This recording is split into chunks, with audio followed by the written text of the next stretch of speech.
Ya, selamat malam semuanya. Hari ini kita masuk hari keempat di simposium ilmiah, yang mana dari kemarin sudah ada beberapa dosen yang sudah sharing tentang hasil penelitian yang dilakukan dalam setahun terakhir. Nah, hari ini giliran Mbak Dewi, ya Mbak Dewi sudah hadir di sini, yang mengangkat tema tentang perilaku hijau ya. Tadi malam yang Mbak Dewi Ya, sharekan. Jadi judulnya itu Too Green or Not Too Green, Small Scale Business and Consumer Perspective. Agak nyontek dikit Mbak Dewi, takut salah ya, nggak apa-apa. Oke. Ini topik yang menarik sih kalau pas saya kemarin pas ditunjuk jadi moderator. Suara saya jelas kan ya, sorry sebelumnya. jelas jelas Bu Penita. Iya, saat kemarin dibilang, oh jadi moderator pas Mbak Dewi sharing hari ini, jujur ini topik menarik banget Mbak Dewi. Pas saya baca, kayaknya seru ya perilaku hijau ini karena memang em, saat ini konsumen kan mudah banget membeli apa-apa tuh dimudahkan sekali. Offline mudah, online pun juga mudah gitu ya. Nah, yang jadi PR-nya itu bagaimana konsumen itu memikirkan lagi dari setiap proses pembeliannya. Kira-kira yang tadi udah dimudahkan sekali nih proses pembeliannya, ada nggak ya dampaknya terhadap lingkungan? Misalnya karena udah mudah membeli, kadang kita jadi kira-kira ini bagaimana ya dampak ke lingkungannya gitu dalam konsumsi kita gitu. Takutnya kita terlalu konsumsi yang berlebih, ternyata yang dibeli itu produk-produknya, materialnya yang sebenarnya berbahaya buat lingkungan atau nggak ramah lingkungan gitu. Yang kalau menurut saya, maksudnya nanti mungkin dikoreksi sama Mbak Dewi ya, mungkin akan dijelaskan lebih lanjut sama Mbak Dewi. Tapi yang ada di pikiran saya pas baca judulnya itu, Mbak Dewi, menurut saya gitu ya, perilaku hijau itu atau konsumsi hijau itu sebenarnya jadi alternatif ya, Mbak Dewi ya, untuk para pelaku usaha juga melihat kalau ini tuh bisa menyelesaikan permasalahan lingkungan gitu ya, yang nanti sebenarnya butuh kolaborasi juga dari pelaku usaha itu yang membuat atau meng-create produknya itu terhadap konsumen juga turut andil atau bahkan pemerintah juga yang memasok juga untuk produknya, ketersediaan produknya. Jadi tanggung jawab ini sebenarnya jadi PR bersama ya kalau menurut saya Mbak Dewi. Gitu yang nanti tanggung jawabnya udah bukan tanggung jawab si pelaku usaha aja yang membuat produknya, tapi jadi tanggung jawab lingkungannya juga.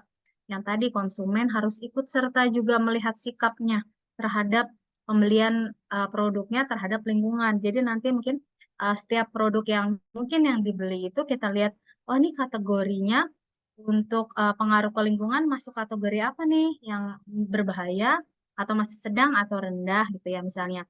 Karena memang butuh tingkat pengetahuan menurut saya sih ya Mbak Dewi ya. Kita sadar juga dari sisi konsumennya. Mungkin dari saya sih yang baru membaca judulnya aja baru mungkin masih ngawang-ngawang nanti langsung dijelaskan dengan ahlinya kita dengan Mbak Dewi yang udah tinggi jam terbangnya membahas ini ya Mbak Dewi ya. Aduh, enggak Mbak, sama-sama baru Aduh. belajar juga. Udah. Sama-sama Oke, belajar. semuanya mungkin saya langsung lanjutkan saja ke Mbak Dewi. Pada Mhm. Mbak Dewi, waktu dan tempat saya persilakan. Siap, terima kasih Mbak Kenita. Tadi udah di wrap up tuh sebenarnya ya, materi saya udah di udah di apa namanya, ada teasernya udah banyak tuh di apa introduction-nya Mbak Kenita. Terima kasih banyak teman-teman, Bapak Ibu ya. Hari ini saya mau sharing, apa yang tadi Mbak Kenita bilang adalah, eee, riset ya atau penelitian yang sudah dilakukan, eee, selama kurang lebih setahun dengan tema yang, ada kaitannya dengan, green inisiatif lah kira-kira gitu ya. Karena ada nanti kita lihat banyak teori yang terkait gitu ya. Eee, kali ini, karena penelitiannya juga banyaknya fokusnya di, small medium, enterprises atau UMKM dan juga, konsumen, jadi fokusnya di sini dulu gitu ya. Nanti kita akan coba, apa ya, kita lihat bareng-bareng ya, apa sih sebenarnya yang, terkandung gitu ya dari konsep ini. Oke, kalau kita me membahas atau mengkaji mengenai green initiative ya, atau inisiatif hijau dalam konteks manajemen, kita pasti nggak akan lepas dari circular economy atau ekonomi sirkular. Ini lagi ngetren banget nih ya, circular economy gitu ya. Kalau ngelihat, apa namanya, tren hibah gitu ya, hibah penelitian atau hibah, pengabdian masyarakat atau award-award lain ya yang, eee, apa namanya, diberikan oleh beberapa, instansi dan juga melihat, isu-isu yang diangkat dalam pertemuan-pertemuan internasional, ekonomi sirkular menjadi bahasan yang, sangat sering dibahas gitu ya. Jadi kita mengenal ada green economy, ada blue economy. Kalau bedanya green sama blue economy tuh, kalau blue itu sifatnya yang ada di air gitu ya. Jadi, kemaritiman atau, ekologi yang ada di, apa namanya, di perairan gitu ya. Tapi kalau di sini kita fokusnya di, green economy dulu gitu ya. Mmm, Circular economy sebenarnya sudah mulai apa, dikemukakan ya, banyak dibahas dari tahun 66, ada ahli namanya, Pak Bolding ya. Menurut dia, ekonomi sama lingkungan tuh harusnya berada di satu equilibrium atau satu, titik keseimbangan gitu ya. Karena bumi ini adalah satu dia bilangnya adalah a desirable closed spaceship economy. Jadi, wilayah yang sangat disukai untuk melakukan kegiatan ekonomi gitu ya. Jadi ya harus dijaga. Nah, kemudian tahun 82 Stahel mengemukakan lagi, memperbaharui apa yang sudah disampaikan para, expert sebelumnya, bahwa ketika kita bicara tentang ekonomi sirkular, mmm, ownership goods itu atau utilisasi penjualan ya, lebih meningkatkan penjualan, itu, eee, adalah satu bisnis model yang relevan. Di sini memungkinkan industri ya untuk menghasilkan profit, tapi sembari meminimalisasi biaya dan resiko yang terkait dengan waste atau limbah, gitu. Jadi, mmm, kegunaannya, apa yang dijual gitu ya, itu lebih penting dibanding kepemilikan barangnya. Jadi, bagaimana caranya perusahaan bisa tetap profit tanpa merusak lingkungan, kurang lebih seperti itu. Tahun 2017, Kircher et al. mmm Karena udah mulai 2017 ya, sudah banyak sekali methods yang bermunculan, akhirnya circular economy itu menjadi, atau bertransformasi menjadi satu bisnis model yang di sini bilangnya replaces the end of life concept. Jadi kalau dulu sampah itu kan kayak udah nggak ada artinya ya, end of life. Sampah kalau sampah ada sampah, udah nggak bisa diapa-apain lagi gitu ya. Tapi menurut Kircher, end of life itu bisa digantikan dengan reducing ya. Jadi supaya sampahnya nggak terlalu banyak, kita mengurangilah apa yang bisa kita kurangi, atau reusing, menggunakan ulang ya. Jadi misalnya botol bisa digunakan ulang lagi, kain bisa digunakan ulang lagi, atau recycling gitu ya, mendaur ulang atau mengganti, apa namanya, material yang bisa diganti. Intinya adalah untuk perlindungan lingkungan juga. Nah yang terbaru tahun 2020, ya ini muncul waktu pandemik ya, 2020, apa yang sudah disampaikan oleh para scholar sebelumnya itu dilengkapi dengan yang namanya digitalisasi. Jadi circular economy saat ini arahnya adalah ke digitalisasi, kemudian pelayanan yang lebih baik, kemudian sharing solution. Jadi untuk mengurangi lingkungan, kita mengemukakan konsep sharing yang mungkin dulu nggak mungkin dilakukan. Misalnya sharing tempat bekerja, sharing kendaraan umum, misalnya kalau Grab ada Grab Share gitu-gitu ya. Itu mulai dikemukakan demi mendukung konsep circular economy. Intinya adalah ada kondisi di mana apapun yang dihasilkan oleh kegiatan ekonomi tidak merusak lingkungan, ya kan. Misalnya long lasting product design, jadi membuat desain yang awet gitu ya, jadi tidak terus-menerus membeli gitu ya. Atau melakukan yang masih tetap dilakukan ya, reuse, reduce, recycle gitu. Itu yang terus-menerus apa namanya, digalakan sampai sekarang. Mmm, intinya adalah apa, dalam manajemen, ekonomi sirkular sebenarnya masih punya banyak peluang untuk berkembang gitu ya. Karena, setiap masa itu pasti punya, apa namanya, punya hal-hal yang membuat sesuatu itu bisa menjadi lebih baik gitu ya. Saat ini teknologi, kita bisa fokus ke digitalisasi. Ini adalah sekelumit tentang circular economy, nanti bisa dibaca banyak sekali sebenarnya, apa, literatur ya tentang circular economy, tapi kita nggak akan terlalu banyak di sini karena kita fokusnya di manajemen gitu ya. Ini hanya untuk, gambaran awal saja tentang apa sih sebenarnya yang disebut sebagai ekonomi sirkular. Kalau secara diagram ya atau gambaran sederhananya bisa dilihat dari sini ya sebenarnya. Kan dalam, mmm, manajemen operasi lah ya, teman-teman mungkin udah, eee, apa, Bapak Ibu juga mungkin, eee, familiar ya dengan manajemen operasi bahwa ada proses tahapan produksi, tahapan distribusi, tahapan penggunaan, dan tahapan disposal. Nah, inisiatif hijau itu sebenarnya mencoba memberikan intervensi dari tiap-tiap tahapan ini, gitu ya. Tujuannya apa? Tujuannya untuk mengurangi waste and emission. Jadi sampah dan, emisi ya atau sisaan yang terbuang gitu ya, bisa gas, bisa, emisi gas, bisa emisi yang sifatnya, bentuknya fisik gitu ya. Itu secara secara gampang atau secara sederhana, circular economy bisa digambarkan melalui diagram ini, gitu ya. Oke. Jadi apa sih sebenarnya keterkaitan antara circular economy atau ekonomi sirkular dan isu keberlanjutan gitu ya. Kenapa sih isu keberlanjutan gitu ya? Dalam manajemen, mmm, sustainability of business gitu ya, atau business sustainability itu kan menjadi sesuatu yang ideal sekali gitu ya. Kita berharap perusahaan kita atau usaha yang kita lakukan itu bisa bertahan bukan hanya dalam jangka pendek, tapi jangka panjang, gitu ya. Banyak contoh sukses, tapi juga banyak contoh yang tidak sukses mempertahankan keberlanjutan. Dan kalau kita kaitkan, ternyata circular economy itu punya peran yang cukup, signifikan ya dalam mendorong keberlanjutan dalam, apa namanya, organisasi atau, bisnis.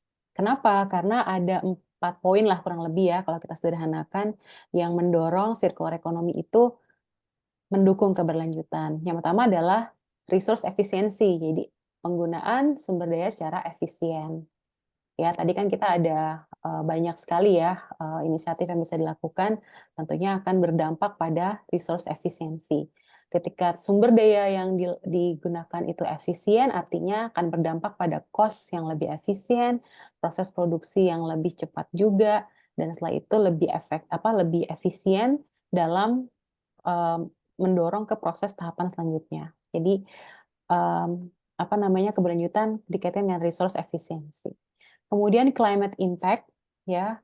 Kalau perusahaan-perusahaan yang senantiasa, adapt dengan perubahan ya, dengan kondisi lingkungan, tentunya dia akan juga bisa punya resiliensi atau ketahanan terhadap dampak iklim ya.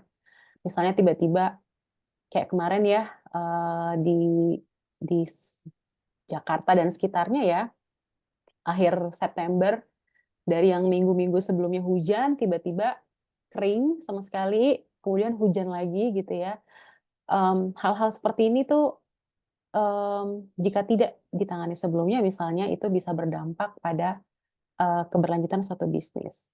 Gampang aja misalnya kalau kita punya, jasa delivery makanan gitu ya, ketika kita nggak apa namanya, ketika kita tidak,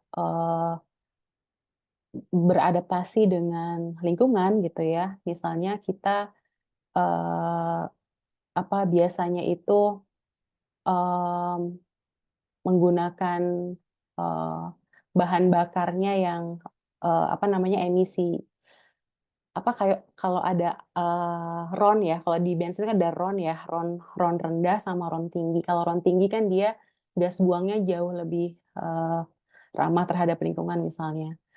Ketika misalnya karena ada climate impact, proses produksi RON rendahnya itu eh, ter apa ya namanya terhalang untuk didistribusikan ke tempat kita.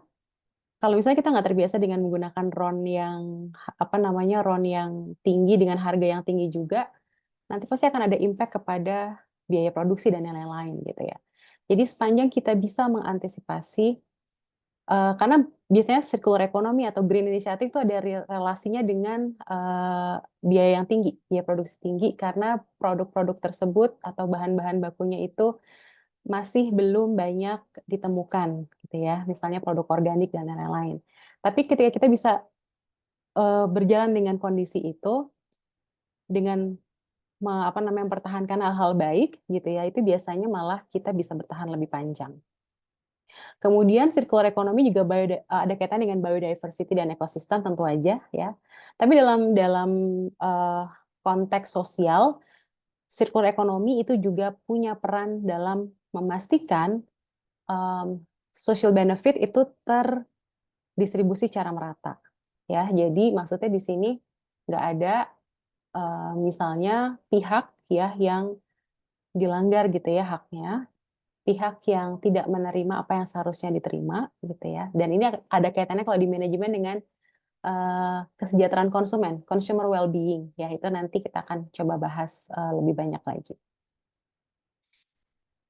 Nah, ini yang mendorong tadi ya keberlanjutan.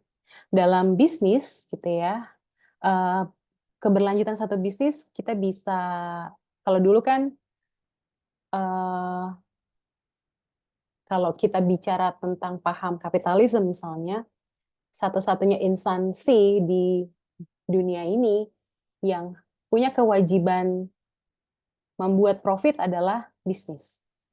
Itu benar sekali. Karena kalau government nggak berkewajiban membuat profit, NGO juga enggak, ya, masyarakat tentu juga enggak gitu ya, tapi bisnis lah atau bisnis entities gitu ya, entitas bisnis yang harus apa namanya menghasilkan profit. Itu benar sekali. Jadi satu-satunya kewajiban bisnis sebenarnya adalah membuat profit, menghasilkan profit. Tapi dalam proses mereka menghasilkan profit, mereka nggak bisa melupakan bahwa mereka punya peran yang terkait dengan planet dan people. Jadi mereka harus memastikan ketika mereka mendapatkan pendapatan, cash flow-nya positif, marginnya sehat, tapi di sisi lain mereka harus memastikan bahwa apa yang dilakukan itu tidak memberikan dampak negatif bagi lingkungan dan juga tidak memberikan dampak negatif terhadap orang-orang, gitu ya. Ini kita sebut sebagai uh, apa namanya bisnis berkelanjutan. Jadi kalau misalnya ditanya resep apa sih sebenarnya yang membuat satu bisnis bisa berkelanjutan, ya sebenarnya taatin ini aja sih. Ketika mau buat profit, ya jangan merusak lingkungan dan jangan merusak orang-orang di sekitarnya. Itu yang jadi resep mujarab kalau kita melihat banyak kesuksesan-kesuksesan yang kita lihat dari banyak bisnis-bisnis di dunia ini, gitu ya. Ini beberapa contoh masalah sebenarnya yang mendorong saya juga mungkin teman-teman lain yang apa namanya melakukan penelitian bersama saya. Kenapa sih kita perlu bicara soal green initiative, green economy, perilaku hijau, gitu ya? Kita lihat bahwa keberlanjutan, misalnya di gambar yang pertama ini ya, di gambar badai PHK menerpa startup gitu ya. Kita dulu waktu mulai banyak startup, kita sangat senang ya, sangat bangga bahwa banyak anak-anak muda ya, orang-orang muda gitu ya, yang menjadi penggerak ekonomi gitu ya. Mereka buka usaha startup, mereka menyerap tenaga kerja, kemudian membuka lapangan pekerjaan, meningkatkan taraf hidup pekerjanya gitu ya. Kita punya harapan cerah waktu itu ya, apalagi beberapa startup kita sudah mulai naik dari, apa namanya, startup ke unicorn, decacorn, dan selanjutnya. Tapi ternyata banyak startup yang tidak bertahan panjang gitu ya, bahkan ada yang cukup singkat gitu ya waktu mereka bertahan. Kalau kita teliti ya banyaklah, ininya ya, banyak, penyebabnya gitu ya. Kita tidak terlalu banyak bicara soal ini di sini, tapi, kalau kita lihat ada isu-isu sebenarnya yang terkait dengan, mmm, apa namanya, inisiatif, hijau yang tidak tidak dilakukan oleh mereka, gitu ya. Mmm, Misalnya investasi hijau atau, permodalan hijau, gitu ya. Kemudian ada juga pengelolaan aset yang hijau. Jadi hijau itu bukan berarti harus organik dan segala macam, tapi, hijau itu adalah kita follow the rules gitu ya, sehingga kalau ada apa-apa, resikonya bisa lebih dikelola, gitu. Itu, secara garis besar kita bisa bilang inisiatif hijau seperti itu. Kemudian kalau kita lihat lagi gambar yang atas, ini tuh di Bali ya. Mungkin teman-teman juga udah banyak, mendengar bahwa kondisi di Bali itu saat ini nggak terlalu menyenangkan karena, banyak turis-turis, apa ya, asing gitu ya yang, mereka, mmm, ya berbuat tidak sesuai dengan apa yang ada di sana gitu ya, aturan-aturan yang ada di sana. Mmm, Hal ini salah satu penyebabnya adalah, industri pariwisata yang didorong tanpa memperhatikan, kebutuhan orang-orang di sana gitu ya. Akibatnya terlalu luas dibukanya, mmm, apa, banyak hal-hal yang sebenarnya tidak terlalu menguntungkan buat Indonesia gitu ya. Ini sedang dikaji saat ini, kita bisa melihat nanti, apa namanya, hasilnya seperti apa. Kemudian yang baru-baru terjadi nih akhir tahun lalu, ini dekat rumah saya nih ya, di Cisalak, apa namanya, Depok, ada sungai yang tiba-tiba busanya tuh ke mana-mana gitu ya. Ini, kalau menurut yang saya baca itu adalah hasil limbah deterjen gitu ya, dari, industri gitu ya, yang tentunya merugikan masyarakat. Masalah permasalahan seperti ini yang bisa kita jadikan, dasar ya ketika kita mau melakukan penelitian-penelitian atau kajian yang terkait dengan inisiatif-inisiatif hijau. Nah, jadi apa sih sebenarnya implikasi kajian terkait dengan inisiatif hijau atau green behavior gitu ya? Karena ini sifatnya, strategik ya, jadi ini bisa masuk sebenarnya ke bidang apa aja gitu ya, bisa di manajemen sumber daya manusia, bisa di manajemen pemasaran, bisa di manajemen keuangan, di manajemen operasi juga bisa. Jadi isu ini sebenarnya, mmm, luas gitu ya. Kalau kita lihat implikasi secara umumnya ya, kita bisa memahami dampak perilaku konsumen dan organisasi terhadap lingkungan. Kemudian kita juga bisa memahami strategi apa sih yang cocok untuk meningkatkan citra dan keberlanjutan suatu bisnis. Kemudian kita juga bisa membantu apa namanya, memahami atau merancang strategi untuk mengurangi jejak ekologis ya dari penggunaan energi, limbah, dan sumber daya alam.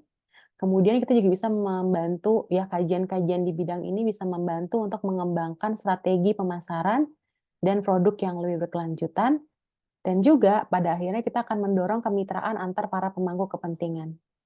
Jadi karena, inisiatif ini nggak bisa dikerjakan sendirian, bukan cuma tanggung jawab orang-orang di HR, bukan cuma tanggung jawab orang-orang di operasi, bukan cuma tanggung jawab di pemasaran, bukan cuma tanggung jawab di keuangan, dan juga bukan cuma tanggung jawab industri, tapi juga tanggung jawab pemangku kepentingan yang lain seperti pemerintah dan masyarakat sebagai konsumen.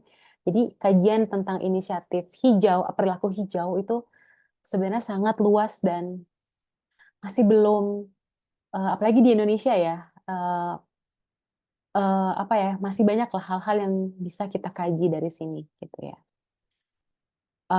Dan ini bisa menjadi kontribusi keilmuan manajemen untuk memahami dan mengatasi masalah lingkungan hidup. Jadi, bukan cuma orang-orang yang ada di ilmu lingkungan, bukan cuma di apa namanya di orang-orang di biologi misalnya gitu ya, tapi orang manajemen juga punya kontribusi untuk mengatasi masalah lingkungan hidup walaupun tidak langsung, tidak direct kepada lingkungan hidupnya, tapi mengatasi perilaku-perilaku ekonomi atau manajemen supaya bisa menjaga lingkungan hidup.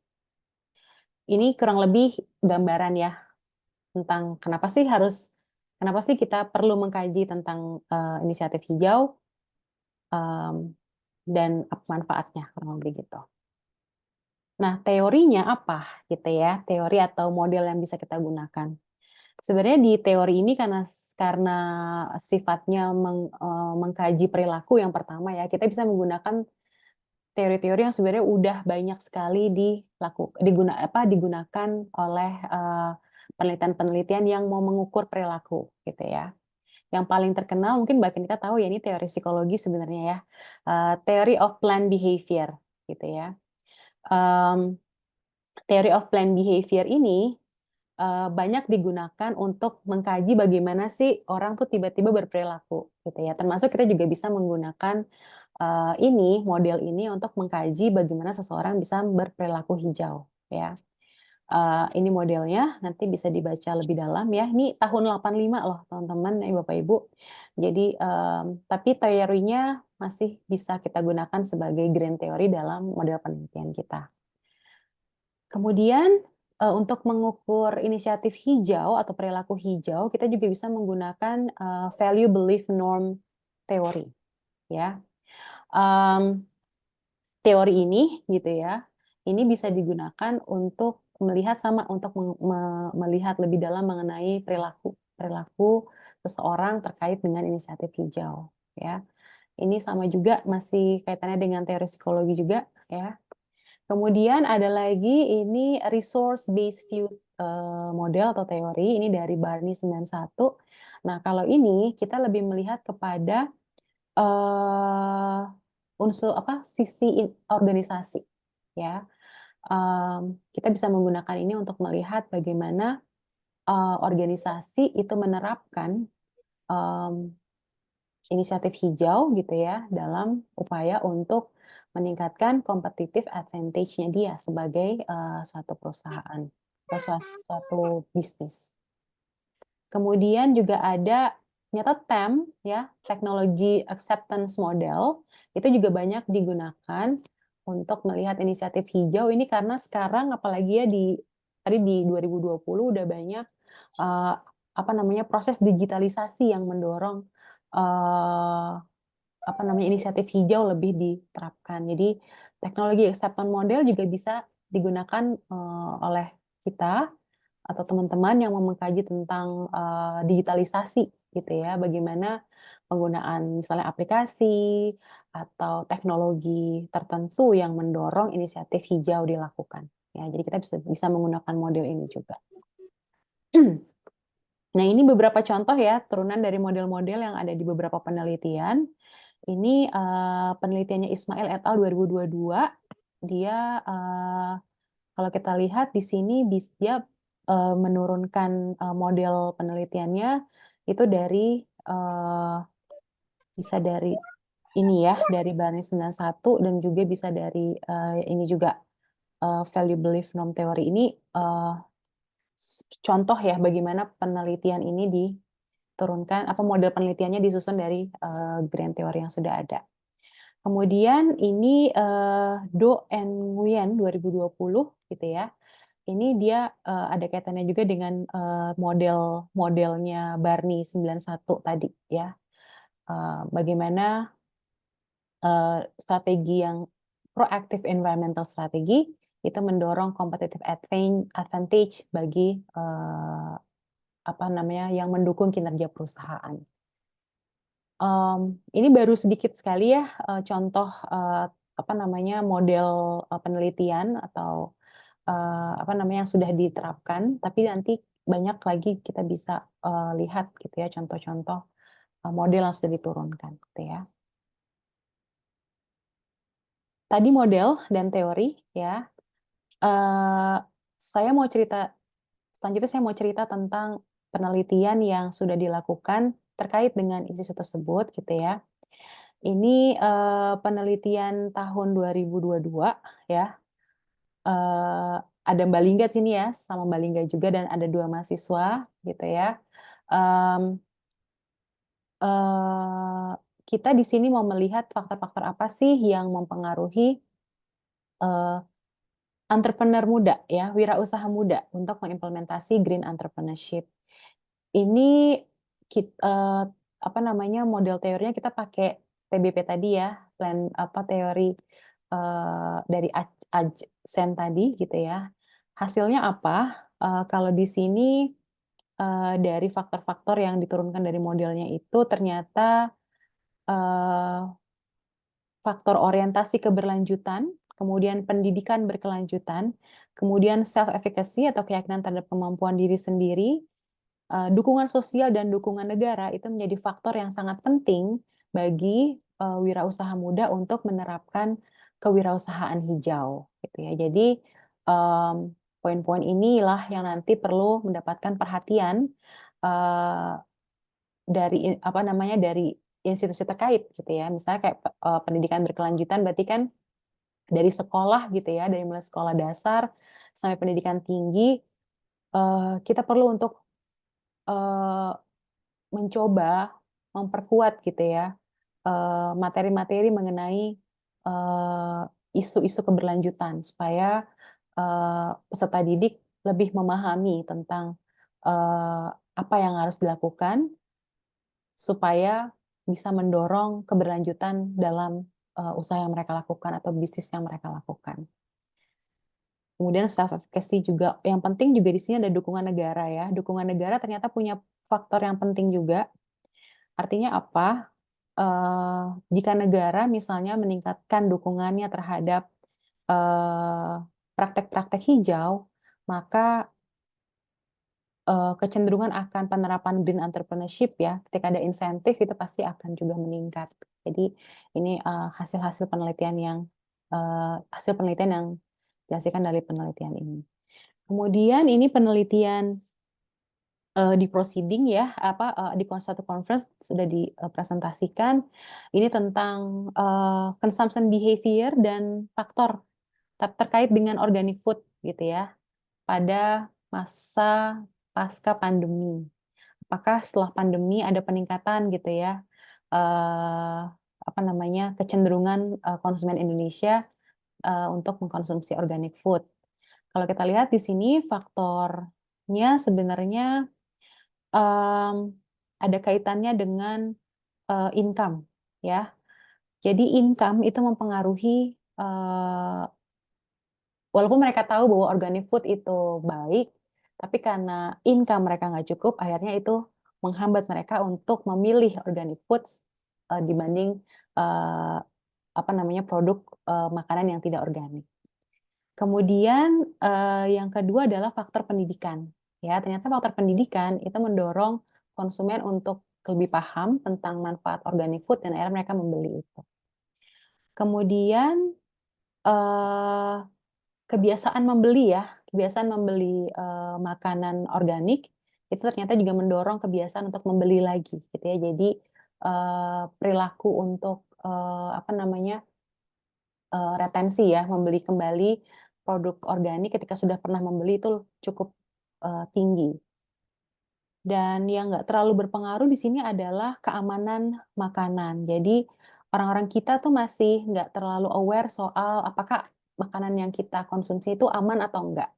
Bahkan setelah pandemi itu nggak meningkatkan, awareness, apa ya, nggak meningkatkan, eee, apa ya, kekhawatiran mereka. Jadi mereka pikir karena makanan ini akan dimasak juga, jadi nggak, perlu khawatir tentang apakah makanan ini aman atau enggak, gitu. Jadi, akhirnya ini tidak mendorong, orang-orang untuk membeli organic food. Kira-kira hasil temuan penelitiannya seperti ini, gitu ya.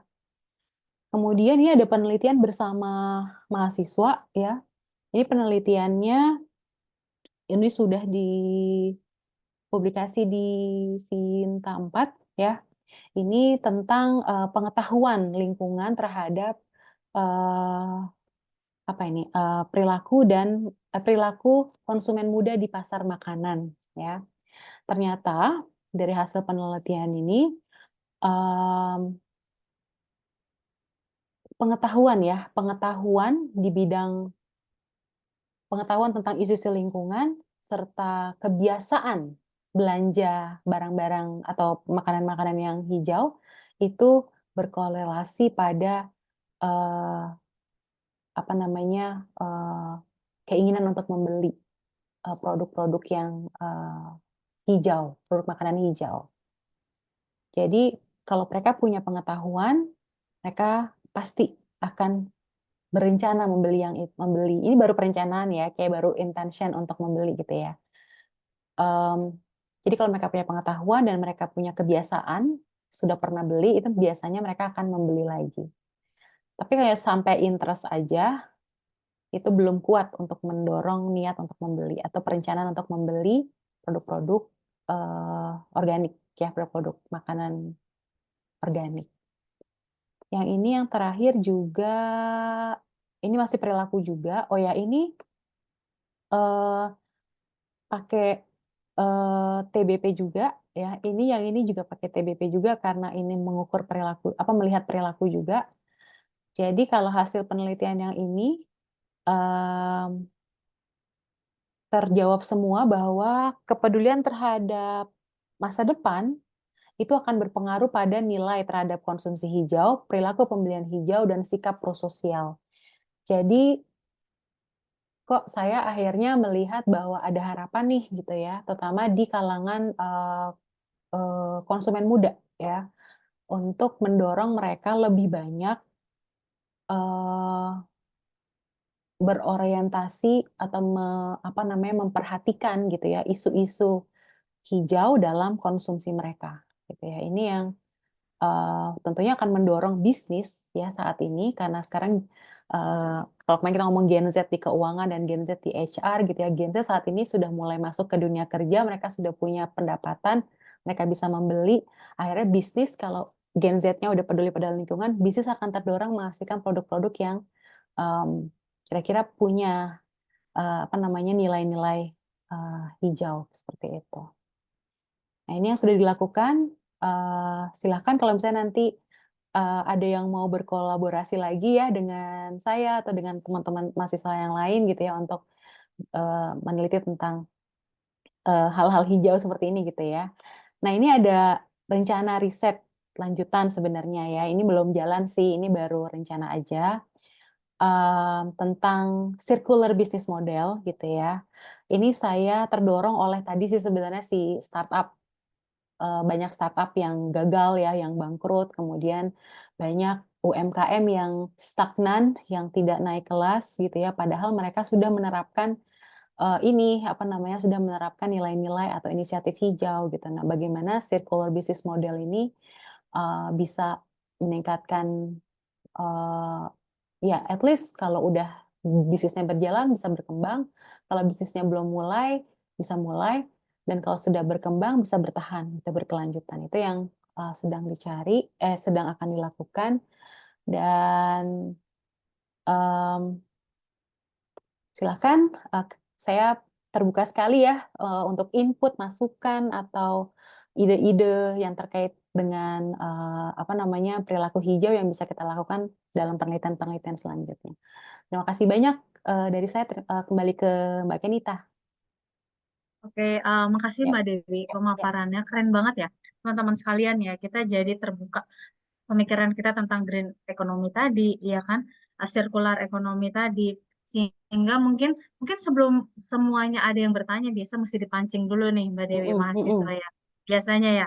Mungkin Yap, saya tadi tertarik dengan penjelasan Mbak Dewi yang soal dukungan negara ini penting mhm, untuk praktik hijau tadi ya. mhm, Nah, menurut Mbak Dewi gitu ya, yang mungkin sudah baca banyak literatur reviewnya, kira-kira menurut Mbak Dewi kebijakan apa yang terpenting, tertepat yang dilakukan gitu ya untuk mendukung praktik perilaku konsumsi hijau ini gitu ya Mbak mhm, Dewi, apa mungkin dari segi pengelolaan si sampahnya, apa ada peraturan tentang kebijakan nggak boleh pakai apa produk apa atau ngurangin bahan-bahan yang bagaimana, kira-kira menurut Mbak Dewi gimana? Mhm. Siap Mbak Kenita.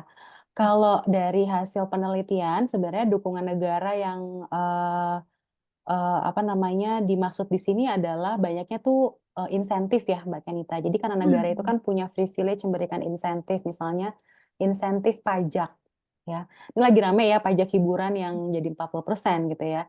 Nah, sebenarnya salah satu upaya untuk mendorong penerapan inisiatif hijau eh, dalam apa kewirausahaan ya atau bisnis gitu ya adalah insentif pajak gitu ya. Kita bisa misalnya karena Anda sudah berinisiatif menerapkan apa namanya praktek yang ramah lingkungan, maka ada insentif pajak misalnya pajaknya dikurangin gitu ya. Jadi kalau misalnya tadi pajak hiburan 40% gitu ya, Anda boleh bayar 20% karena 20% uangnya tadi itu yang dihemat tadi bisa digunakan untuk memperbanyak lagi inisiatif hijau. Itu dari sisi pajak. Kemudian ada sisi permodalan. Permodalan jadi sekarang kan startup gitu ya atau bisnis-bisnis yang baru dimulai itu kan pasti kendala utamanya adalah permodalan. Nah, bagaimana, lembaga-lembaga yang menyalurkan modal ya, seperti bank, ya baik bank pemerintah, bank swasta, bank daerah gitu ya, atau lembaga lain, atau angel investor gitu ya, itu memberikan insentif bagi, eee, bisnis-bisnis baru atau startup yang fokusnya pada, bisnis hijau gitu ya. Misalnya bunganya, ketika memberikan modal, bunganya tidak sama dengan bisnis yang, eee, bukan bisnis hijau gitu ya.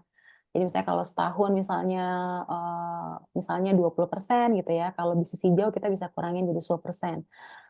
Supaya ini tuh memacu, apa namanya, memacu pebisnis-pebisnis baru untuk, "Oh iya ya kalau saya menerapkan bisnis hijau, lebih menarik nih kan dari sisi permodalan lebih mudah, pajaknya juga lebih kecil," gitu. Itu salah satunya itu sih, insentif dari negara sih, dukungan negara sih banyaknya itu ya.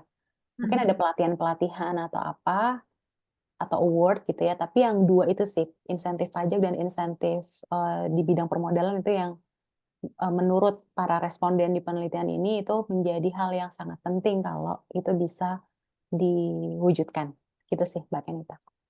Oke, jadi para Mhm. pelaku usaha juga jadi semangat ya Iya, dalam create produknya ya, gitu. mhm, Dan nanti peminatnya juga banyak. mhm. Oke, dari yang lain mungkin ada yang mau bertanya, udah panas belum nih? Penjelasannya udah makin menarik ya, Mbak Dewi ya. Mungkin Insya Allah atau menarik sharing, ya. iya menarik banget ini hal baru mungkin yang kita masih terus beradaptasi ya, soalnya Mbak Dewi ya. Betul, Gitu. Ada yang mau bertanya atau mungkin langsung apa namanya berminat kita mau langsung penelitian nih Mbak Dewi gitu. iya. Oh, Oh, Mbak oke Abel, ada yang raise silakan hand, Mbak Abel. silakan. Halo Mbak Dewi. Halo Mbak Abel, apa kabar? Ya, makasih Mhm, presentasinya menarik banget. Kemarin saya dikasih tahu sama Mas Adrian hari ini mhm, temanya Mbak Dewi itu green economic tuh kayak wah masuk banget nih secara saya peneliti kan ya Mbak. Jadi memang betul sekali apa yang dikatakan Mbak Dewi di awal, donor-donor tuh sekarang lagi interesting banget untuk ngasih dananya ke usaha-usaha yang memang apa namanya usaha-usaha yang memang kaitannya sama penelitian tentang green economy, green job segala macam. Ditambah juga saya lagi merintis UMKM, ini kayaknya relate banget karena saya pernah dengar statement dari Mbak Tiza Mafira, kalau Mbak Dewi pernah mhm, dengar, beliau itu aktivis lingkungan yang juga apa namanya main di film Pulau Plastik. mmm, Beliau itu bilang kalau sebenarnya konsep bisnis hijau itu sudah diterapkan jauh-jauh hari di Indonesia. Contohnya adalah tukang bakso keliling, tukang somai keliling gitu.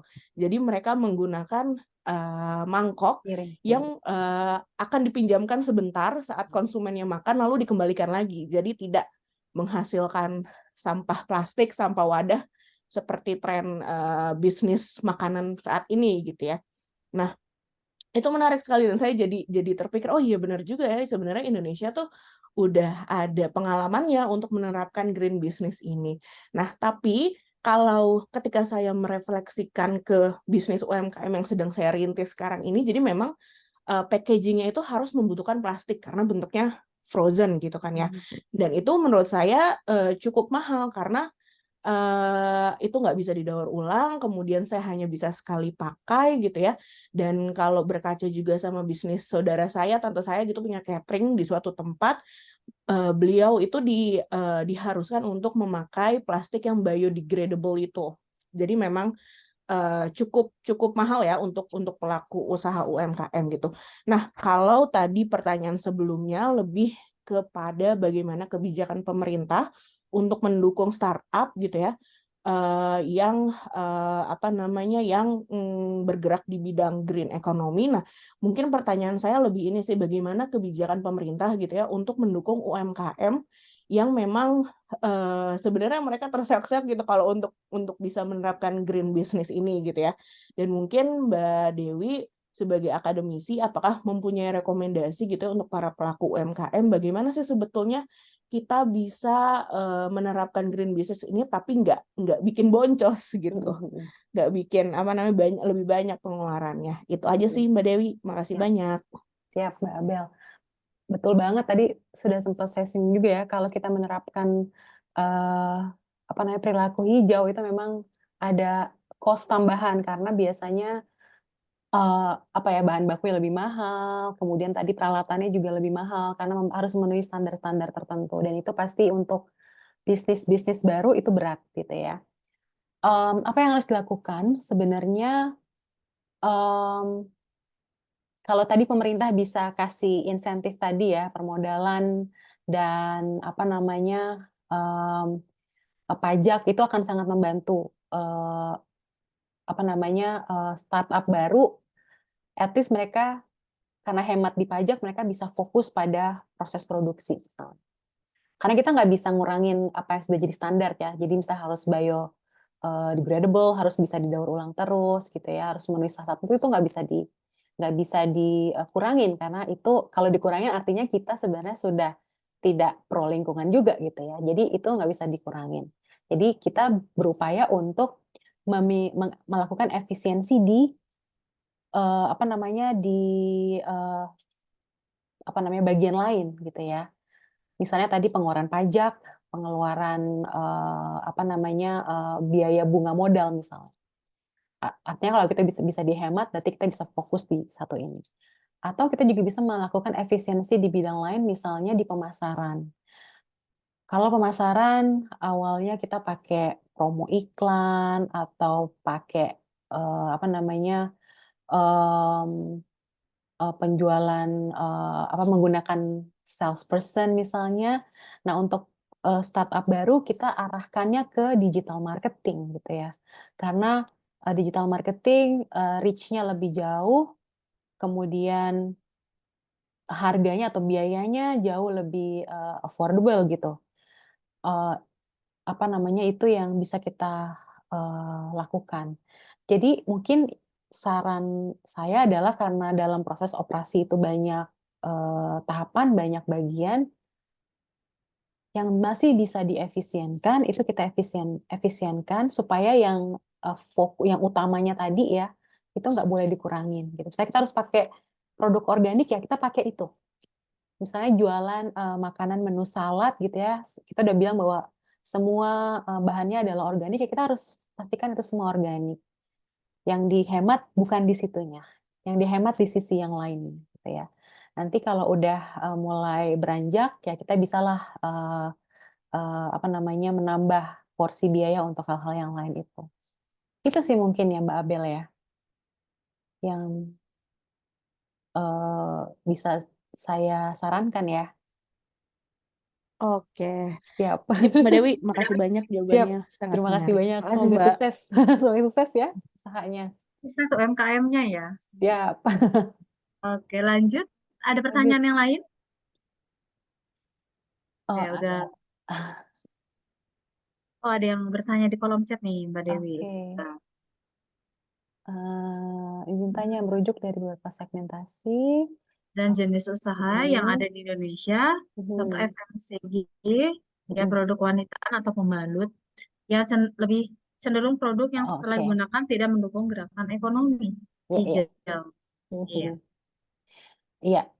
Oke, ya ini ada kaitannya dengan perilaku konsumen ya. Jadi bagaimana konsumen apa namanya memiliki ini juga ya, memiliki em, consumption behavior yang hijau, perilaku konsumsi yang hijau, gitu ya. Tentunya kalau kita lihat dari sini ya, eh, ini dari hasil ini. Education itu punya peran penting dalam membentuk perilaku hijau, kemudian ya knowledge ya pengetahuan, edukasi, kemudian kebiasaan berbelanja hijau itu juga mendorong orang untuk apa namanya melanjutkan konsumsi hijaunya.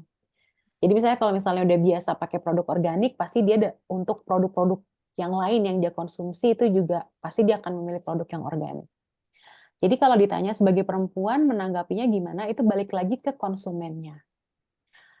Konsumen kalau sudah punya pengetahuan misalnya bahwa oh kalau yang penggunaan tampon misalnya itu tidak tidak apa namanya tidak pro lingkungan, yang lebih pro lingkungan adalah penggunaan tampon yang bisa dicuci gitu ya. Ya udah, berarti kita bisa memilih itu gitu ya. Jadi pengetahuan kita kita gunakan untuk apa namanya menjadi salah satu pertimbangan ketika melakukan konsumsi gitu. Mmm, itu yang bisa kita lakukan sebagai konsumen. Nah, kalau bertanya soal negara, mmm, tentunya negara tuh harus terus melakukan edukasi. Mungkin tidak negara secara apa namanya, negara kan ada misalnya kayak badan pengawas obat makanan misalnya atau lembaga atau yayasan lembaga konsumen gitu ya. Itu upayanya juga terus-menerus melakukan edukasi bahwa misalnya ada resiko ya, misalnya ketika kita tidak mengkonsumsi produk-produk organik atau produk-produk yang hijau gitu ya. Walaupun di satu sisi pasti akan ada yang bilang, terus kalau ini ada resikonya, tapi kita nggak mampu bayar atau kita tidak mampu membeli produk yang apa namanya organik misalnya, terus apa solusinya gitu ya. Nah ini yang bisa dilakukan adalah mencari alternatif ya, alternatif produk. Misalnya kalau kita tadi soal pembalut ya, kalau kita tahu bahwa menggunakan tampon yang sekali pakai itu merusak lingkungan dan ada alternatif lain, ya kita pilih alternatif lain yang kayaknya menurut saya lebih murah deh harganya dibanding kita beli tampon yang sekali pakai.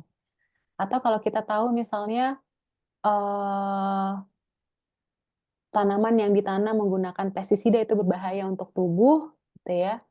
Sekarang banyak alternatif, misalnya kita bisa beli orang-orang yang jualan di rumahnya, dia bertanam di rumahnya, gitu ya.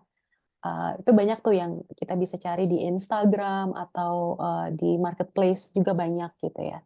Jadi intinya konsumennya sendiri harus mau disadarkan, harus mau cari tahu juga dan apa namanya lembaga-lembaga yang terkait dengan apa namanya kesejahteraan konsumen juga harus eh, ya melakukan perannya juga ya, melakukan edukasi dan lain-lain gitu supaya konsumen konsumen itu kesejahteraannya tetap terjaga, lingkungan juga tetap terjaga.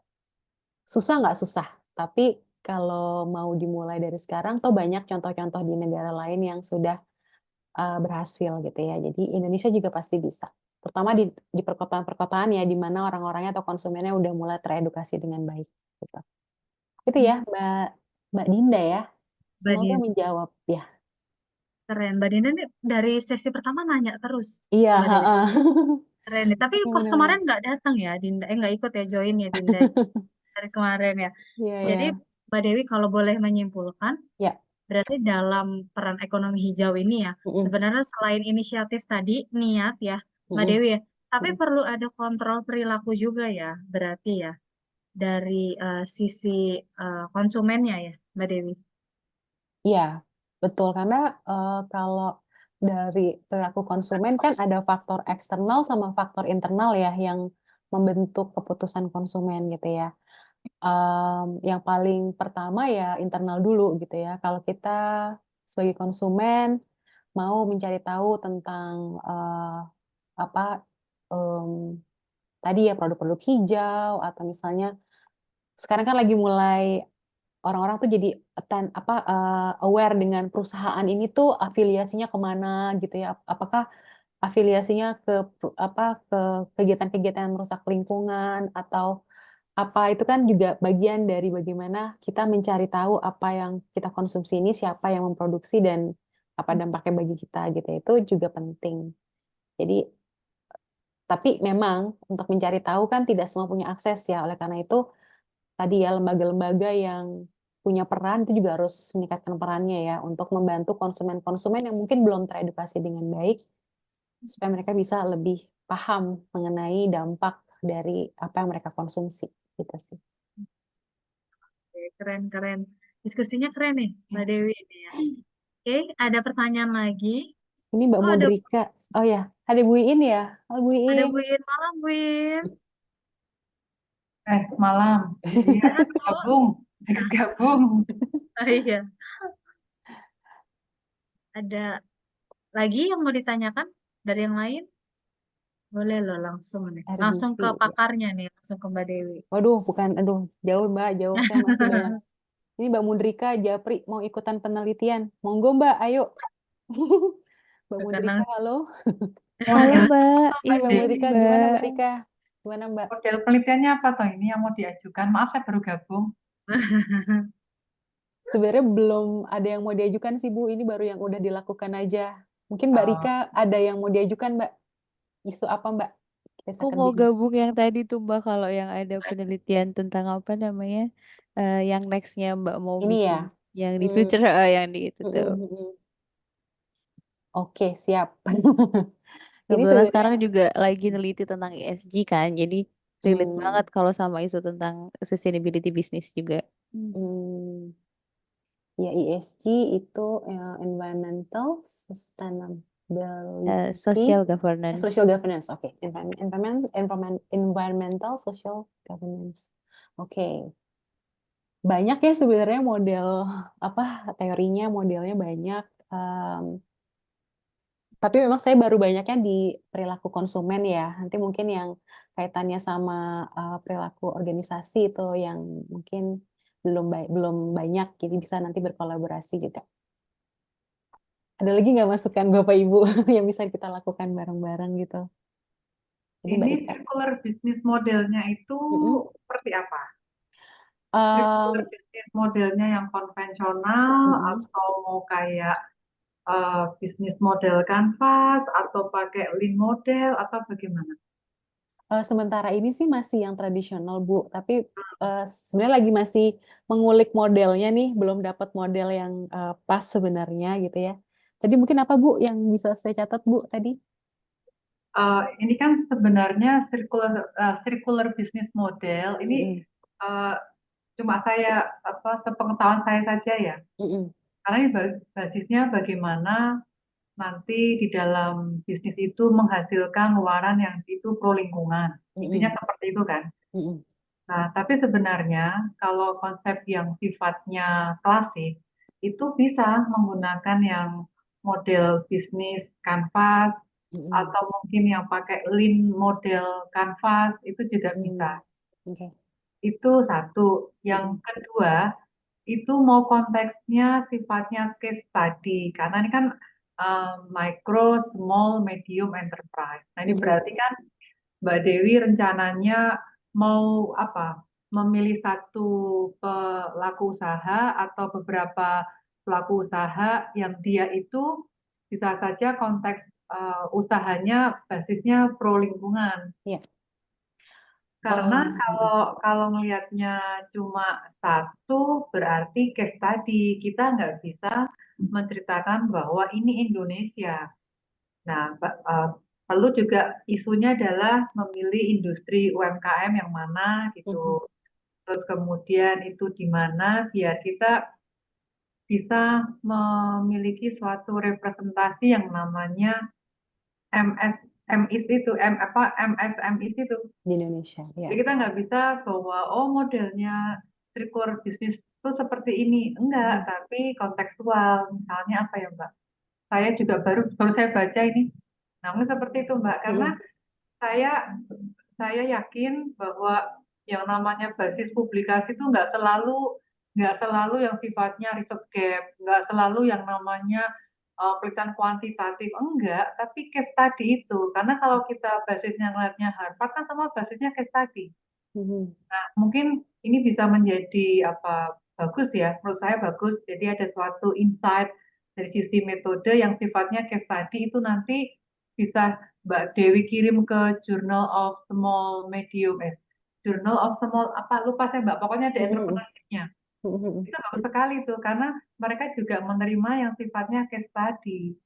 Apalagi isunya adalah circular business model, basisnya kan apa orientasi kewirausahaan sosial, kan circular juga masuk social entrepreneurship. Ya. Nah itu kan ada aspek misalnya pemberdayaan perempuan gitu. Kan circular itu tidak berarti hanya pro lingkungan loh ya, tapi bagaimana memberdayakan semua yang ada di dalam stakeholder itu termasuk circular juga gitu. Ya. Nah ini kan Social kalau benefit. mau dibuat keroyokan itu bagus ya, aku daftar ya Mbak, coba tinggal aku ya Mbak. Siap, Bu. Nah itu nggak apa-apa Mbak, Siap. jadi mungkin kalau bukunya belum jadi ya belum buat outline-nya Mbak Mustika, jadi ini bisa menjadi suatu kayak apa kumpulan-kumpulan aja Mbak. Jadi kan basisnya adalah bisnis sustainability itu sebagai payung besarnya. Nah nanti itu mending dibuat turunan-turunan Mbak. Jadi ini mungkin satu sisi, terus nanti kembangan konsep lainnya apa. Ya udah saya janji itu nanti saya buatkan. Tapi harus banyak baca, cuma kapan itu nanti nggak apa-apa Mbak, ini cuma satu, nanti kita buat kayak ini ya, apa namanya, rangkaian penelitian kan bagus itu. Nanti giliran yang mempublikasi siapa namanya, yang pertama, yang kedua siapa, berputar ya tinggal nanti apa namanya, teman-teman harus dengan mahasiswa, karena kalau nggak dengan mahasiswa, sayang bisa mendapatkan value added gitu. Betul. Siap. Itu Makasih Bu sih. Iin, Ya, terima kasih. insight-nya. Dicatat Bu. Siap. Tadi kepikirannya memang industrinya tuh yang bergeraknya di bidang hijau dan saya sih pengennya ada perwakilan dari bahkan ya Bu itu tiap provinsi sebenarnya biar ada isu nilai lokal yang Ajuin lagi aja ke proposal yang untuk dikti Mbak. iya insya Allah Bu. Siap. Tahun ini ya Mbak Edwin nanti. Ya, Tahun ini diajuin aja Mbak. Siap. Diajuin aja gitu. Oke, terima kasih banyak Bu Iin, Mbak Rika ya. Ini ada pertanyaan lagi Mbak Kenita Ada pertanyaan lagi nih. chat ya? Iya, di kolom chat nih. Mohon izin tanya Bu, tadi dipaparkan salah satu isu PHK di beberapa startup dan mayoritas bergerak di bidang digital marketing. Big point apa saja yang bisa dipelajari dari case tersebut yang berkaitan dengan green economic? Nih, Mbak Dewi. Oke. Ini saya mohon maaf dulu ya sebelumnya Mbak Astri ya. Saya sebenarnya belum terlalu banyak ngulik tentang faktor-faktor penyebab startup di Indonesia itu banyak yang gagal ya, bangkrut. Tapi yang saya pelajarin adalah soal ini apa namanya sebenarnya ini apa salah. Jadi dalam bisnis model apa canvassing gitu ya. Jadi ketika ada bisnis mau dibuka itu kan ada riset dulu ya, riset pasar, kemudian riset pesaing gitu ya, kemudian kita bisa membuat prediksi atau asumsi ini akan bertahan atau enggak gitu ya. Kadang-kadang proses di situnya di awalnya itu terlalu optimistik gitu ya.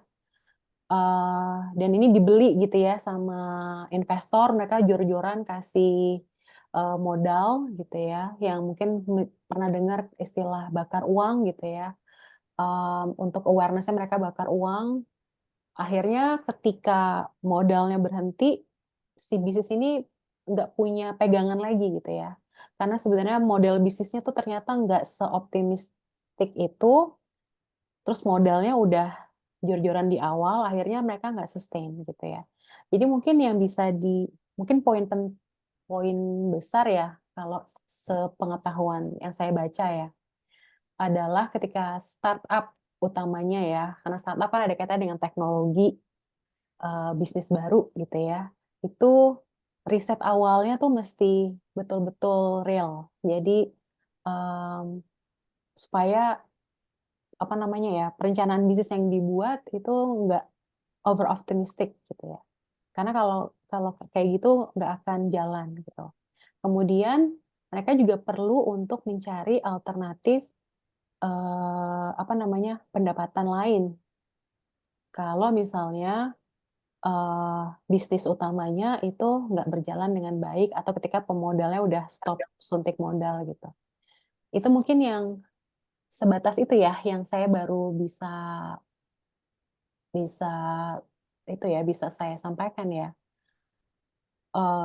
Karena kita belajar banyak sih dari, mmm, apa misalnya, eee, kayak yang udah itu kan GDID, kemudian ada, Zenius gitu-gitu ya. Itu sebenarnya, mmm, kalau kita lihat Zenius gitu ya, itu kan dia bidangnya kan bidang pendidikan ya. Mmm, Ketika pandemi itu naik karena orang-orang nggak bisa datang ke sekolah fisik atau ke tempat kursus fisik. Tapi ketika sudah bisa datang lagi, platform-platform digital pendidikan itu mulai ditinggalin karena ternyata, interaksi fisik ya, offline itu lebih, apa namanya, disukai gitu. Nah itu berarti kan, bisnis perlu untuk, mengantisipasi ya resiko perubahan-perubahan seperti itu gitu. Itu yang apa namanya, bisnis modelnya sebenarnya harus, mmm, apa ya, direncanakan dengan baik, tentu riset awalnya itu mesti mesti baik sih. Gitu ya, Mbak Asri ya, mungkin dari saya ya. Mohon maaf kalau kurang puas. Oke, begitu ya Mbak Asri ya. Mungkin dari yang lain ada mungkin ada yang bertambahkan? Sudah mau 8:30. Iya, Ya. Boleh oke. dong nanya, Tom? Aduh, Mas Adian, oke. Nah, ini cuma mau tanya aja. Kan kalau kita di misalnya katakan di luar negeri lah gitu ya, kan aspek green itu kan sangat baik lah gitu. Mhm. Saya nggak tahu ya apakah di Indonesia gitu ya itu tidak begitu diadaptasi dengan baik lah gitu ya. Nah ini kan tadi kemarin tadi Mbak Dewi bilang kan salah satunya itu kan karena ini ya karena kosnya ya pengertiannya ya Mhm. karena kosnya tinggi dan akhirnya apa namanya membuat tidak menjadi preferensi awal lah gitu. Ya. Nah ini jadi permasalahannya menurut Mbak Dewi apakah karena memang harganya gitu atau berkaitan dengan knowledge-nya tentang green itu sendiri gitu ya.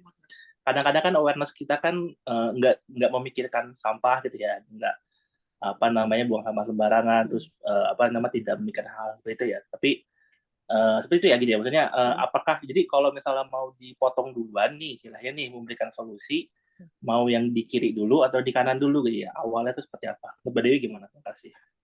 Kalau menurut saya knowledge yang utama sih, Mas Adrian, karena, betul tadi, kita tuh berpikir kayak menjadi hijau tuh kayaknya berat banget gitu ya, harus pakai yang organik, harus, mendaur apa, membeli yang sifatnya diproduksi secara hijau gitu ya. Padahal sebenarnya nilai-nilai lokal kita sederhana deh, misalnya, kita itu dulu itu cuci piring pakai abu gosok gitu ya. Sebenarnya itu kalau itu masih bisa dibentuklah secara lebih modern gitu ya, itu bisa mengurangi dampak lingkungan tuh dari penggunaan sabun cuci piring misalnya. Tapi itu mau ditinggalin gitu ya. Kemudian, kebiasaan menggunakan, daun ya sebagai pembungkus makanan gitu ya, dibanding misalnya kertas plastik gitu ya. Itu kan sebenarnya local values gitu ya, yang kita sebenarnya itu udah berperilaku organik gitu. Kemudian kalau orang-orang di kampung tuh suka membuat pupuk dari sampah. Itu kan sebenarnya kalau itu diterapkan di kota-kota gitu ya, itu jauh lebih berdampak untuk mengurangi sampah organik gitu ya.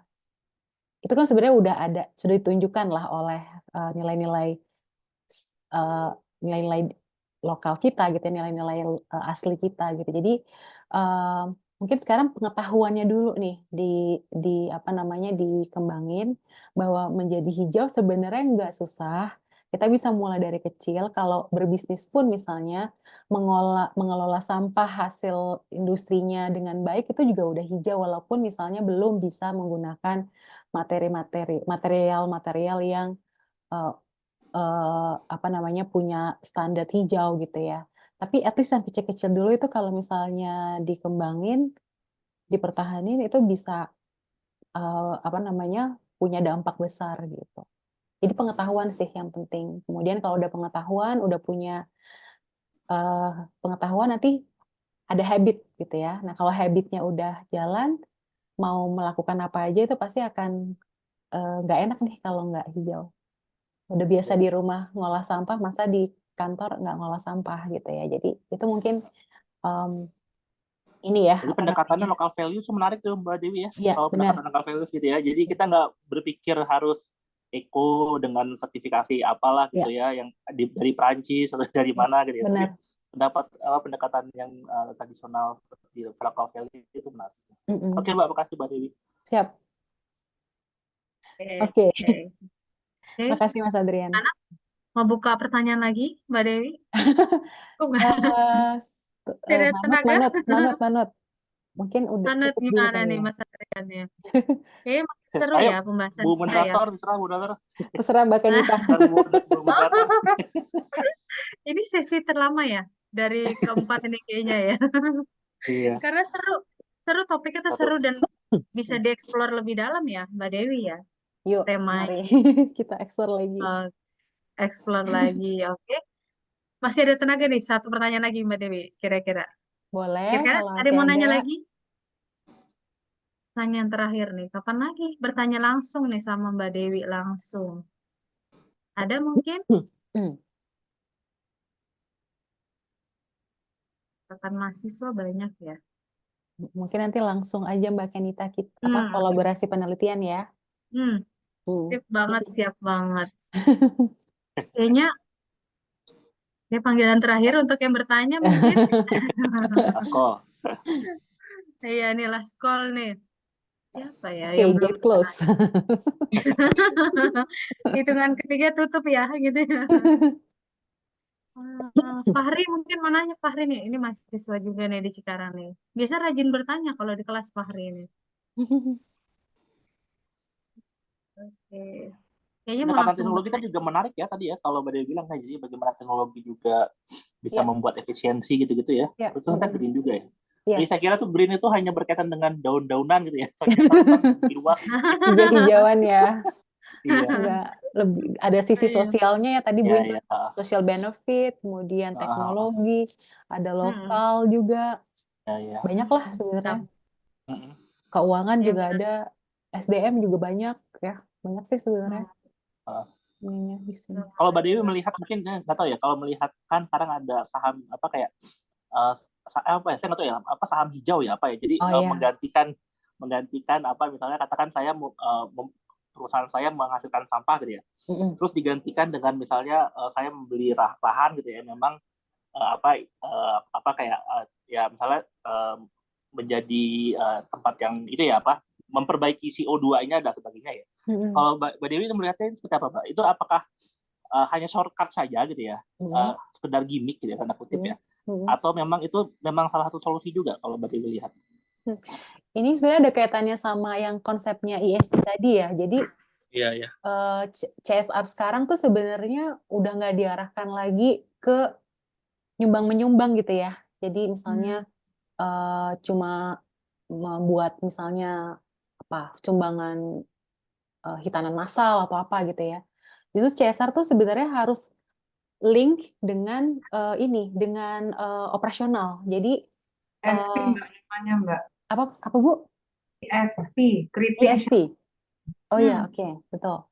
Ya Bu, terima kasih Bu. Jadi itu yang tadi misalnya kalau dia menghasilkan apa, dia convert lah itu menjadi apa yang bisa mengurangi dampaknya gitu ya. Jadi kayak misalnya tapi kalau menurut saya apakah misalnya gini ya, kalau misalnya sampah yang dihasilkan misalnya di daerah Jabodetabek gitu ya, terus yang digantikan itu daerah Kalimantan gitu ya. Itu kan kalau saya nggak tahu ya. Kalau Ya. ini menurut saya aja sih. Itu kan kayak ya akhirnya ya Jabodetabek ya makin kena gitu ya. Ya. Gitu ya. Ya. Mungkin Kalimantan mungkin bisa survive gitu ya.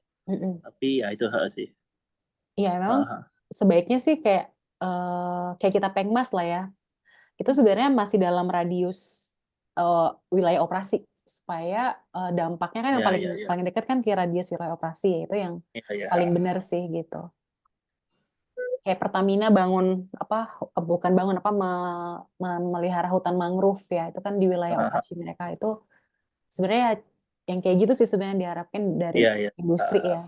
Jadi bukan yang cuma tadi yang gimmick ya, pemberitaan gitu ya. iklan gitu ya, itu nggak diarahkan lagi seperti itu. Karena sebenarnya harusnya pengeluarannya itu udah bisa diukur ininya, jadi social performance ya. Performance. Kayak gitu. Tulis itu di media Mbak, ntar siapa tahu masuk. Jadi solusi. Langsung ini. Lagi tren tuh sekarang tuh gitu-gitu tuh yang kayak gitu ya. Saya kurang tahu ya apa konsepnya, tapi kayak gitulah itu. Itu tesisnya Mbak Mutrika udah ngukur sampai penilaian pencapaian ESG. Iya, keren, mantap. Masa ujian. Siap. Oke, dari Bu Yin mungkin ada yang mau ditambahkan, Bu? Mungkin ada yang mau ditambah sharing? Di-sharingkan? Saya cuma melihat dari rangkaian diet yang ada, itu saya pikir manajemen paling oke loh. Karena mantap. Mantap. Itu bukan, mohon maaf ya, bukan selebrasi yang sifatnya seperti di Cikarang ini menurut saya loh ya. Beberapa teman-teman diskusi itu yang mereka tanya, itu simposiumnya manajemen itu gimana? Atau kok bisa ada ide bagus gitu, yang sifatnya representasi keilmuan. Nah ini kan budaya seperti ini kan saya yakin perlu ada yang pioneer ya. Nah saya terima kasih tuh manajemen sudah pioneer dan semua dosen-dosen diminta untuk kontribusi terkait dengan penelitian yang ada, termasuk juga penelitian mendatang dengan mengundang mahasiswa, itu kan bisa menjadi inspirasi bagi teman-teman mahasiswa. Nah menurut saya ini kan jangan berhenti di sini untuk sharing. Jadi ada, kan ini termasuk sharing knowledge. Nah, perlu ada namanya dokumentasi knowledge begitu. Nah, Adrian, sebenarnya cuma usul aja gitu, cuma usul, tapi ini berat juga. Misalnya kan kita semester ini di manajemen ada mata kuliah kewirausahaan, model bisnis, begitu kan Mas? Iya, ada. Yang baru peminat model bisnis yang berbasis sifatnya ini kan bisa dijadikan kayak bahan ajar. Saya yakin teman-teman yang mengajar itu kan mereka berdasarkan pengalaman gitu. Tapi misalnya kalau itu diproduksi materinya itu dari teman-teman seperti ini dalam bentuk case study kan bagus. Ya, ini takes time sekali gitu. Ini takes time sekali ya Mas. Karena kan juga kalau basisnya di roadmap-nya fakultas itu kan salah satu poinnya adalah sustainability business kan yang Mbak Dewi usulkan itu. Iya Bu, siap. Betul. Idealnya aja biar kita seperti ini nggak berhenti untuk sharing. Mungkin buku ajar kali yang paling terdekat ya mungkin. Bisa. Ya bolehlah menjadi kan namanya juga suatu usaha seperti itu kan juga berangkat dari kayak gini kan, nanti bisa dieksekusi dalam bentuk nyata. Yang ngajak mahasiswa, ngajak alumni, ya cuma tadi itu gimana kemampuan menulis. Iya Bu, siap. Sekarang PR-nya baru menulis SNPT Mas Adrian. RPS kurikulum juga. Kurikulum belum RPS, makanya bilang ini berat gitu. Tapi kalau ini bagus, dijadikan eksekusi kinerja di masing-masing dosen kan bagus sekali. Jadi manajemen punya buku yang bisa menjadi acuan, kan dulu sudah punya buku kemitraan tuh. Iya Bu. Ada buku basisnya sustainability ya. Outline-nya sudah pernah ada Mas Adrian, tapi tangannya nggak ada sama kemauan. Sudah. Terima kasih dari itu aja saya cukup itu aja ya. Makasih Mbak Tina. Makasih Bu Yin. Siap, terima kasih Bu Yin. Oke, sudah jam 8:30 lewat. Kita tutup saja bagaimana Mbak Dewi? Boleh, Siap, boleh. siap Mbak Kenita. Boleh End ya, of Mas share Adrian. ya. Mungkin dari Mas End of Adrian Ya, ada mau silakan. lagi? Sudah tidak ada Dan deh saya, cuma sudah reminder tidak ada kita deh. minggu depan ada lagi ya berarti ya. Hari Senin, Selasa, dan Rabu gitu ya. Jumat kita Oke, tidak ada karena biasanya Jumat tuh jamnya apa agak sibuk gitu ya. Sibuk urusan pribadi Nah, biasanya. Urusan rumah tangga gitu. iya. Jadi kita akan lanjutin Berarti lagi nanti hari Senin, Mbak. Jam 7 sama seperti biasa. Oke, Senin itu dengan Mas Adrian ya? Ya. Oke, Selasa dengan Mbak Selasa Nurlia ya? Mbak ya, Nurlia. dan hari Rabu terakhir Faisan. Isan lagi. Oke, ini masih ada 3 sesi yang seru lainnya, jadi yang lain audiens boleh ikuti juga nanti hari Senin, Selasa, Rabu. Siap. Oke, untuk Mbak Dewi, terima kasih sekali. Materi hari ini sangat seru banget, sangat menyenangkan sekali. Jadi membuat kita, ternyata luas ya, seperti tadi Mas Adrian bilang, ternyata luas ya masalah green economy tadi. Dan ada satu kata-kata yang tadi saya suka banget yang Mbak Dewi jelaskan, kalau ekonomi dan lingkungan itu satu kesatuan yang jangan dipisahkan, yang harus dijaga. Itu keren banget kata-kata itu, menyentuh sekali. Yang saya pikir ekonomi ya seputar bagaimana kita memanage, tapi sama lingkungan juga jadi satu kesatuan yang harus terus dijaga dan dilestarikan. Terima kasih Mbak Dewi, insight malam ini keren banget. Ini langsung dari pakarnya yang jam terbang udah tinggi banget nih tentang green economy. Makasih Mbak Dewi, terima kasih untuk Masih rekan-rekan jauh, Mbak. yang sudah datang, sudah join, dan juga rekan mahasiswa juga sekalian. Oke, dari saya cukup menutup malam ini. Terima kasih atas kesempatannya juga Mbak Dewi dan Mas Ardiansyah sebagai moderator. Saya rasa cukup malam ini. Terima kasih. Wassalamualaikum warahmatullahi wabarakatuh. Waalaikumsalam warahmatullahi Waalaikumsalam. wabarakatuh. Terima kasih Sehat Mbak sehat Dewi. semuanya. Terima kasih Makasih Mbak Dewi, Mbak Mbak Dalia, Kalita. Mbak Malam. Kalita, nonton Mas Terima Sisa, kasih. Mas Gili, Mas Dedi, apa kabar? Baik Ibu. Gimana? Masih di kantor? Tadi itu Bu pulang dari Bandung, Oh, visit siap. kerja. Oke. Luck ya, Pak. Sukses ya. Sukses terus ya, Iya, Mas. Oke. terima kasih Ibu. Makasih semua.